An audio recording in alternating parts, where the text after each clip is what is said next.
Hello नमस्कार, स्वागत आहे आपलं स्वीट केक्समध्ये। आजचा केक आहे आपला 1.5 kg आणि केकची थीम आहे आपल्या बटरफ्लाय आणि केकचा फ्लेवर आहे बटरस्कॉच। हे जे कस्टमर आहेत ते माझ्याच बिल्डिंगमधील आहेत।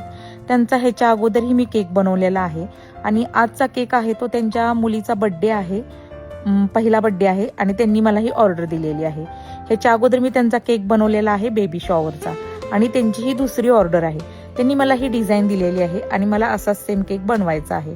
खूप बरं वाटतं माझ्यावरती विश्वास ठेवून माझ्या ज्या केकच्या ऑर्डर मला कंटिन्यू भेटत आहेत आणि लोक रिपीट ऑर्डर करत आहेत। खूपच मनातून आनंद होतोय, लोकांचा प्रतिसाद चांगला भेटत आहे। या इथे बघा माझा दुसरा लेअरही बनवून झालेला आहे। मी दोन्ही लेअर बनवून घेतलेले आहेत आणि आता फायनल केक करणार आहे। आपला फायनल केक बघा कसा झालेला आहे, खूपच सुंदर आणि मस्त झालेला आहे आपला केक। किती छान दिसतोय बघा केक। तुम्हाला कसा वाटतोय सांगा। तुम्हाला जर आवडला असेल तर पटकन लाईक करा।